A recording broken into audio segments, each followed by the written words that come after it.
All right, I'm gonna try to put on video a trigger job for my new 92XI, single action only. There's no double action on this Beretta, and there's no decocker on this Beretta. So it's similar to the performance guns, the 92X Performance and Performance Defensive.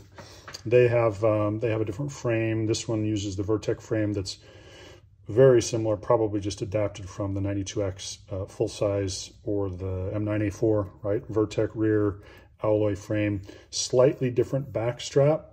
If you can see, there's kind of some ledges at the back here, and then the grips are full length. I've taken them off, but the grips are full length. Where on the Performance, there's about 1/8 of an inch at the bottom of a border around there for the grips. So real similar. Slide is very similar. Obviously optic ready. Does not have the adjustable sights that the 92X Performance does. But then again, this gun comes in at like under $1,000, where the Performance is, you know, $1,500, $1,600. So this is 90% of the gun, and depending on your application, the same Extreme S trigger group and single action only. A lot of the same parts. So we're going to do a trigger job on it today, and I wanted to get the stock trigger pull weight on here so we can have a reference point. Let's see if I can get that. So that's 315, almost 4. Let's try again.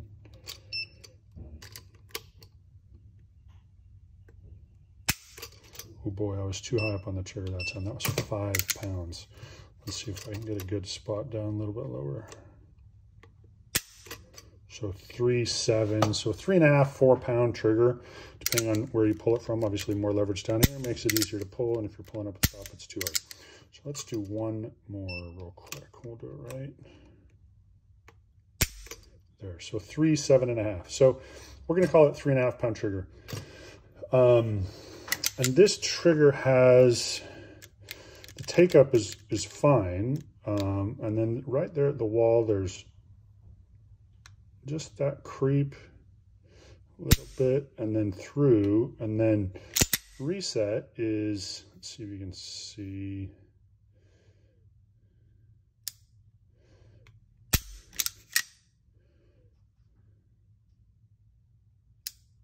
So it's pretty good, but I know we can get it better because we're going to use a competition hammer, which is what I like in my competition guns. So to do this, obviously, we're going to disassemble real quick. First thing is the slide off, and we'll do the slide first because it's pretty easy. I put in a 9 pound recoil spring for my competition loads. You do you. I think stock is 14 or 15. I like a 9 pound competition spring, or a recoil spring for competition. So on the non-decocker models, this is super easy. There's 2 pins. There's a pin here, and there's a pin here that holds the extractor. This one holds the firing pin block. This one holds the extractor and the firing pin, actually. So we're going to take the firing pin block out one first. And let's see.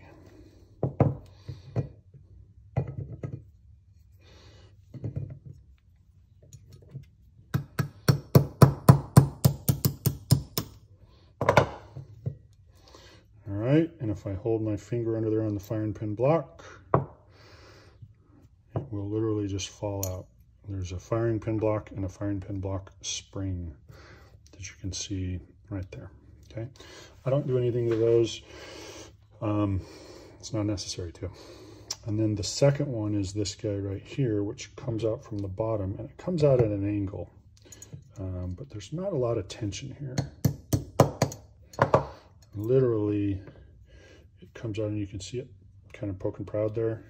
You can hold the extractor and pull this thing out with your finger, and it has a mushroom cap head.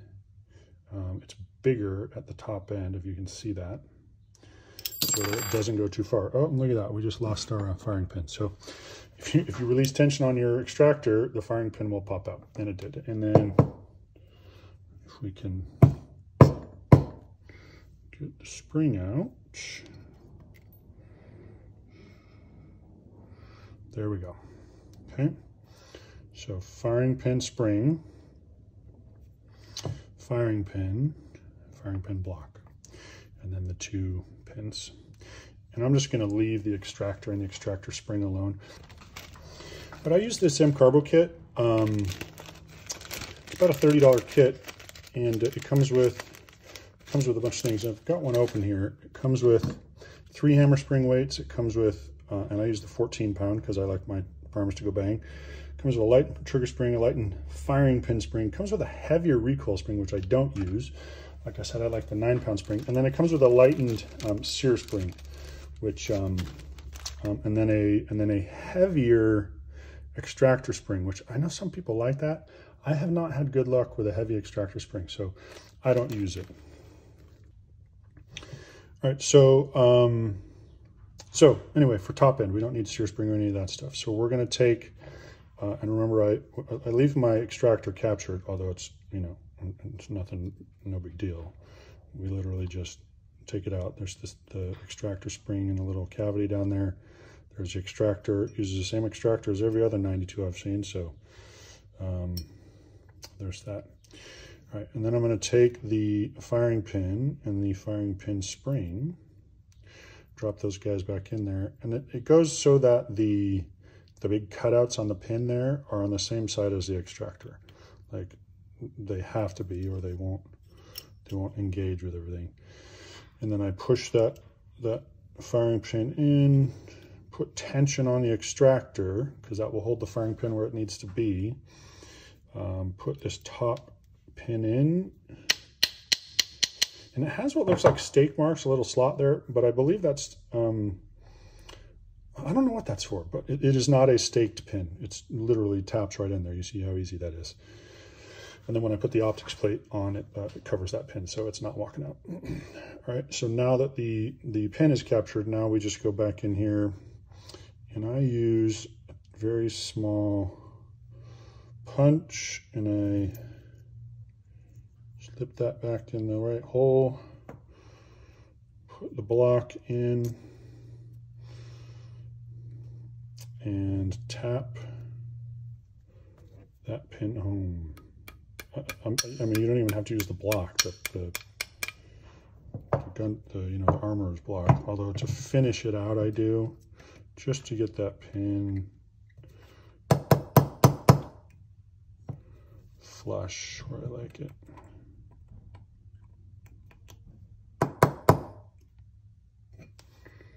Right, a little bit more.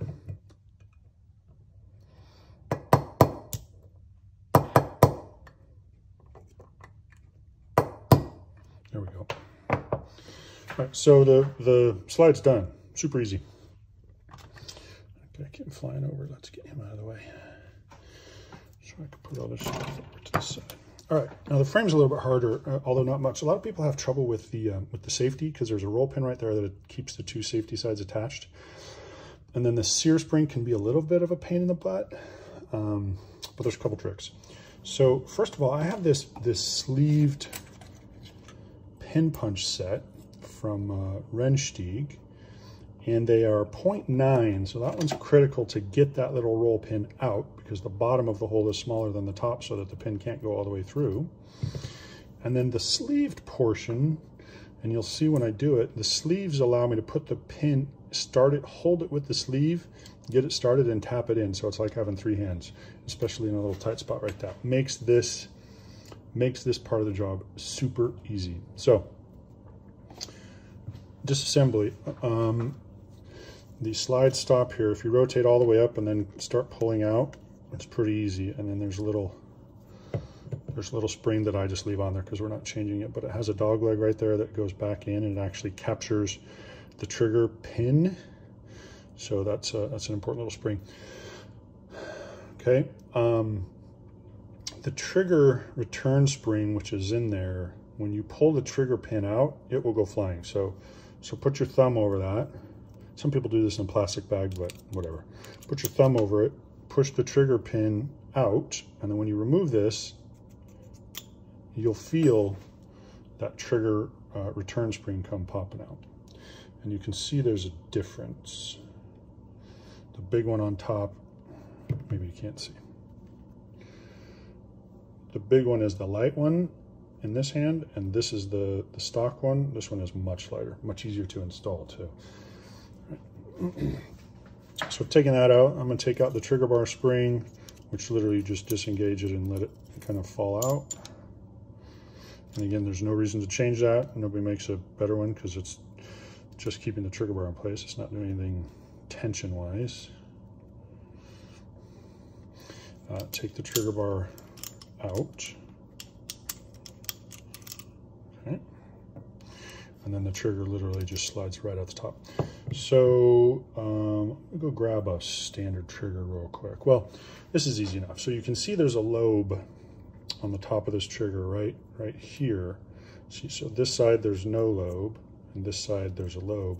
On a standard double action trigger, there's no lobe on either side. So this side right here, this left side, allows it to stay in single action, right? And obviously it's a flat face trigger. It's not curved because it doesn't need to go so far forward for double. But that's really what makes it single action, is this lobe is added on this single action trigger. All right, so now to get the safety apart, there's a little hole on the bottom down there, and you need this super tiny 0.9 millimeter to get that guy out. Without it, you're either going to be grinding your own or swearing or breaking something. So, right, literally just taps right out. There's that little pin. Get extras of these if you can. I've lost these in a hotel room before an important shoot, so practice this stuff at home, or do this stuff at home. Now the safety comes in two halves, and the right half has a big long arm on it, and you can probably see there's a hole in it for that pin that we just pulled out. Now the left half has a detent, and there's a detent pin and spring inside the frame right here. So I'm pretty careful when I pull that out, just so that it doesn't go flying, because again, that little bugger right there will shoot out, and it's a very special piece, and the gun won't work right if you don't have it. You can see the safety has two little ledges there for safe and off safe, and obviously they make different width thumb safeties for these. These are the slim ones. And I don't have a problem with the slim ones. Some guys like the big fat ones, use them as a thumb rest, but it really doesn't. I don't like the fat ones because it prevents me from getting to the slide stop, but I usually like a little bit bigger than this one. You can leave that lobe in, that detent in there, but we're going to tap it out so it doesn't fall out. We're going to take it out on purpose. There's a spring in there too, but it doesn't need to come out, and it generally doesn't slide out, so I don't even bother with it. Now to take the hammer out, there's a sleeve in there, but I'm going to release tension on it by taking out the hammer spring. And this one is a profiled pin. It's thinner in the middle than at the ends. I don't know if that's visible, but it is not a roll pin. It is a solid profiled pin. Take the hammer spring cap out. Now again, we're going to replace this stock one with that 14-pound one from M Carbo, so I'm going to put that aside. And now there's no tension on the hammer other than from the sear. So we slide that spring, or that sleeve out, and you can see, right, the sleeve's starting to come out. You slide the sleeve out, and then the hammer works right out. Now it's caught on the sear, so you kind of have to work it. Now, interestingly, on this gun, on this SA only gun, they've removed the double action catch from the trigger, and I have a couple or from the hammer. I've got a couple of hammers here. This is a stock double action 92X hammer, the skeletonized hammer, and you can see that it's missing. You can see that it's missing that claw for the double action, for the cocking motion with the trigger, right? Don't know if you can tell. Okay, and then what I'm going to put in is actually the competition hammer, and the competition hammer does have the claw because I use it in my performance guns. But what's different about it is, let's see if we can make it visible. This lobe right here on the competition hammer is almost twice as long as this lobe right here. And that is the reset. When you let off the trigger, that's the reset. So this one makes the reset significantly shorter, and you'll see that when we get it in there. So this hammer's going back in. All right, and then the last thing to take apart is the sear spring, because we're going to put a lighter sear spring in there. And so this one, I mean, we don't even need the block. We just take the roll pin out, and this is, again, not a roll pin, it is a solid pin. Kind of capture it with your finger so they don't go flying, and then the sear and the sear spring just fall out. So the sear on the single action guns, actually it's not the single action, it's frame safety guns, is different. So here's a standard frame safety sear, and you can see that, well, maybe you can't see. The top edge on this one that just came out of the XI has been machined. I don't know if they're using wire EDM or whatever to do that. And this sear engagement edge is a little bit worn because I've done a little bit of dry fire with it, but we're going to knock that down with just a little bit of 600 grit. On a double action gun, it has an extra arm on top for the double action component. So it's a little bit different than a double action sear, but this engagement piece with the hammer is essentially the same. So I take, and I'm just gonna knock it down enough just to bright that edge a little bit. I prefer to do sear work by shooting the gun 5,000 or 6,000 rounds.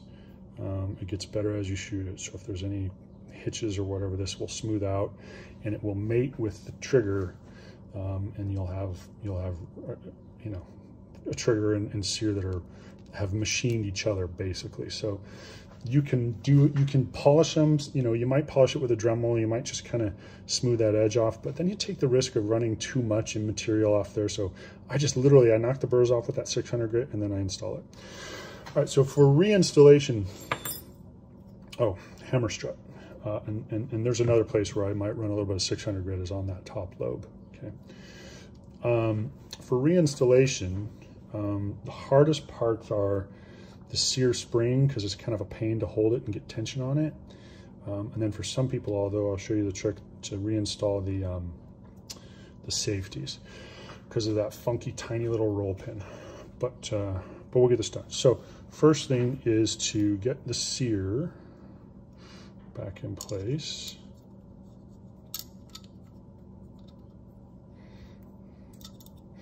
And then I take a punch,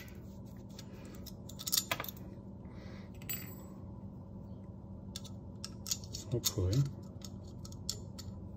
I take a punch, and I put it through the side that does not have the spring. So if you can see in there, let's see, you can see this slot right here is where the sear spring goes, and then there's a little slot on the sear right there where my finger is, where the sear spring grabs the sear, holds the sear down. So I go in on the non-spring side, and I capture, and you can see it poking through. I capture it, and then I take and I hold it just so it's only got the sear and the frame, and then we are going to lay the sear spring in there, and this part can be a pain, but hopefully we can get it to go.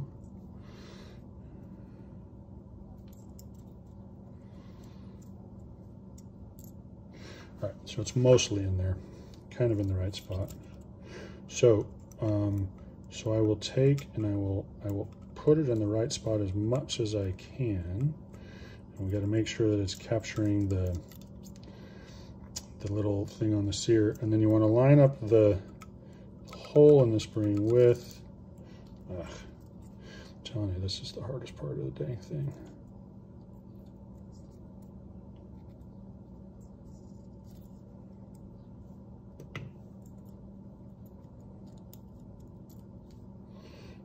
I want to line it up with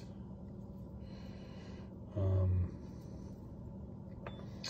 hole.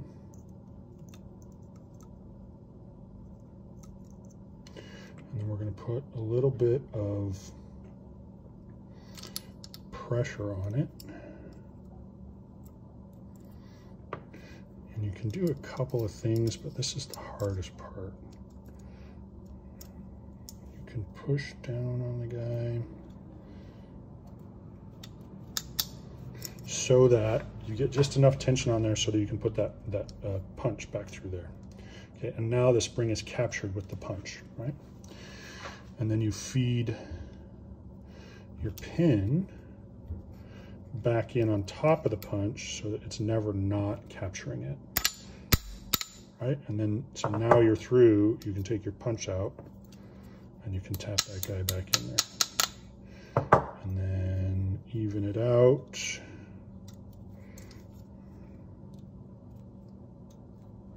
So that it's not protruding on either side.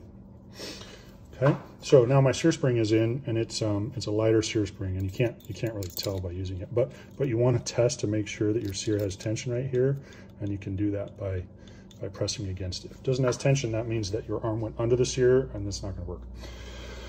All right, so now make sure to remember to put your hammer bar in. Oops, from the top. Okay, and we're going to reinstall the hammer. You got to hold a little bit of tension. You got to find the right spot so it's concentric. Get that sleeve through there, and then it just pushes right in, super easy. And then we want to take the detent here, this little safety detent pin, and drop it right back in there.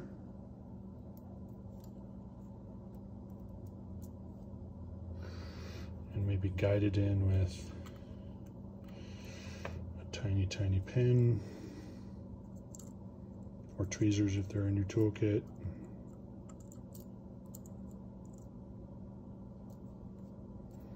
All right, so there it's back in. Again, don't test the tension with a tool because it will go flying out. Ask me how I know. And then this has this arm that goes in that hole, and then you just push down and click it in. Hold that so it doesn't go flying out. Feed the other side, the right side safety in there. Now you can see if I can run the safety because the whole pin's not there. They're not connected. They're not together. But here's where the trick comes with that sleeved punch. Okay, so I've got this sleeve off, and you can see that I can put that pin right back in there. And that sleeve will hold. Oh, this is the one that's too big. That's the wrong one. It's this one.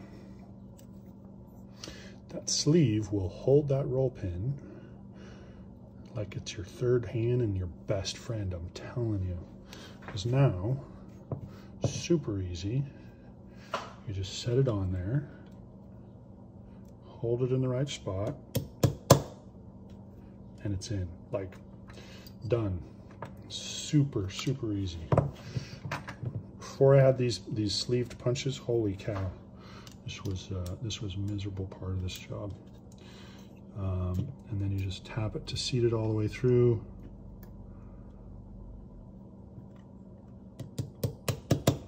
Now remember, it won't go out the bottom. That's the whole point, is it has that tiny, tiny hole on the bottom so that the pin won't come out the bottom. Okay?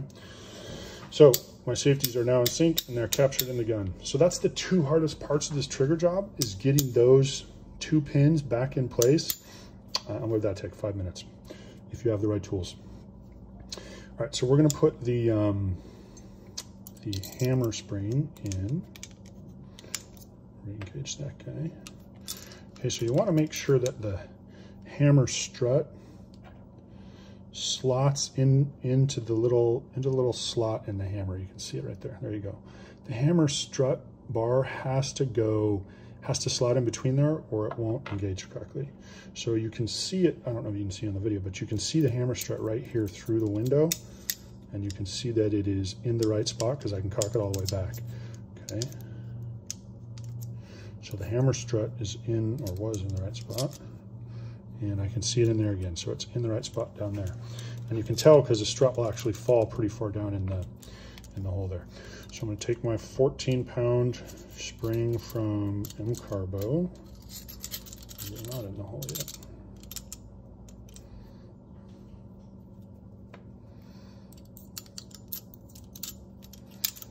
There we go.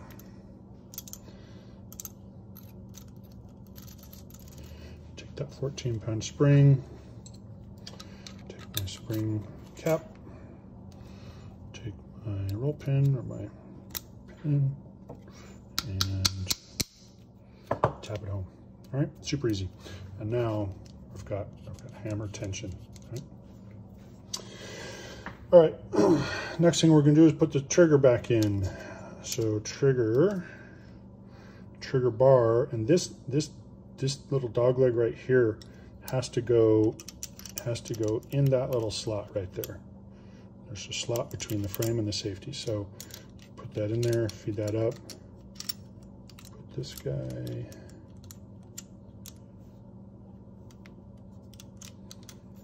in the hole, and that's it.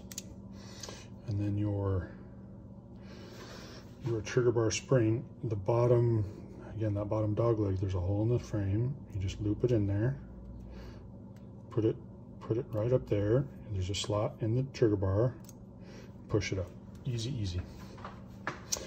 And if I put tension on the trigger, I can actually cock the hammer and kind of maybe pull the trigger. Yep. Okay. All right.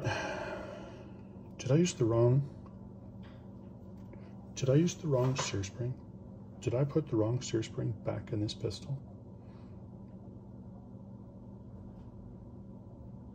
Gosh, I hope not.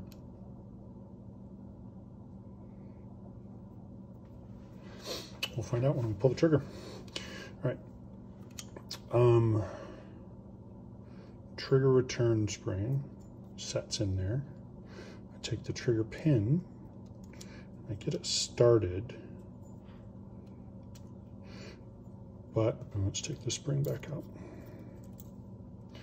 So down in there, I don't know how well we'll be able to see it, but again, there's a slot in the trigger right there where the spring sets and is captured by that pin. And so I start the pin. Can you see it moving down there? I start the pin and I don't push it through that gap. I just hold it in place with my finger. I put the trigger spring in there, and then I push it. I push the trigger spring with the fat end of a punch, but I keep my thumb over that hole because that trigger will go flying, and that's a $30 spring. In that kit, I can't just buy this stinking spring, unfortunately. So I put that in there, and I didn't get it that time. Shall we back it out a little bit?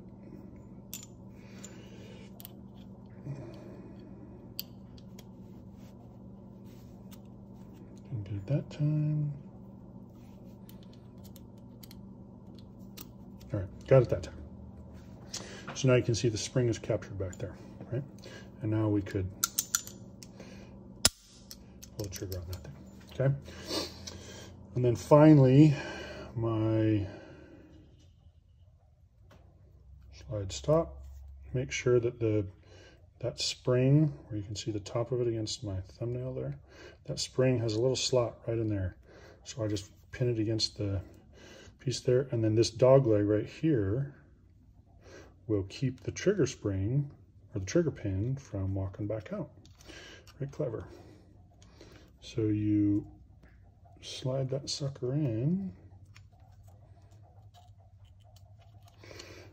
and then again you could kind of tilt it all the way up, and then it pops right back in. Okay, and now let's reassemble.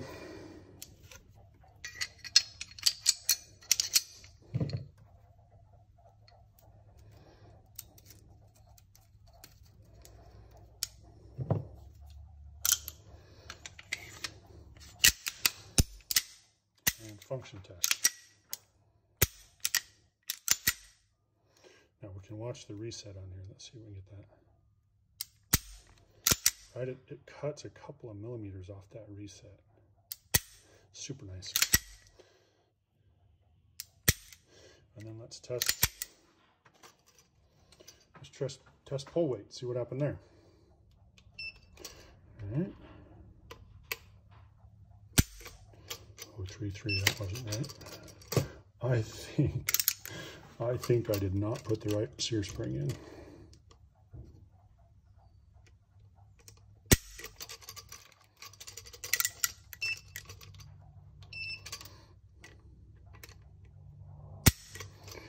213, maybe I did.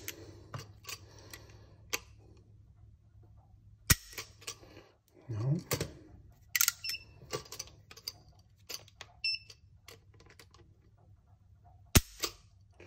No, I didn't. That's disappointing. We'll take the shear spring out and we'll do it again. That was terrible.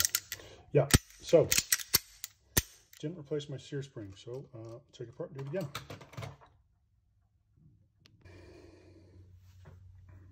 Okay, and you can see, I don't know if you can tell the difference in the burnishing. This M-Carbo spring is wider and slightly thinner gauge, and I totally put the stock shear spring back in. So get to learn how to do that again. Good news is the lighter springs are generally easier to compress when you put them back together. All right, it's back together with the correct shear spring. So let's do pull weight now.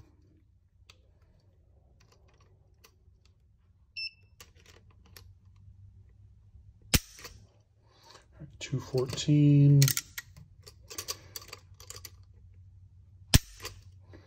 Oops, this would help if I reset the gauge. 2.5, this is what we're looking for.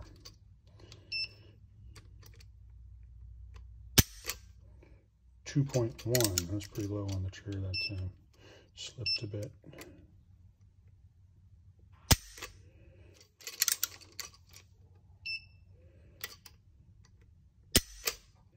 235. All right, so it's near 2 pounds, and with, like I said, with a bunch of shooting, the 5,000 round trigger job, it'll get under 2 pounds for sure. I run the same setup on my other competition guns, and on some of them I'm like 1.5 pounds, so super light trigger pull, and a great, you know, single action wall, and just a little bit of a pull through, and then that reset. Couple of millimeters. So single action wall and a hammer fall. So there you go, trigger job on a 92 XI, single action only.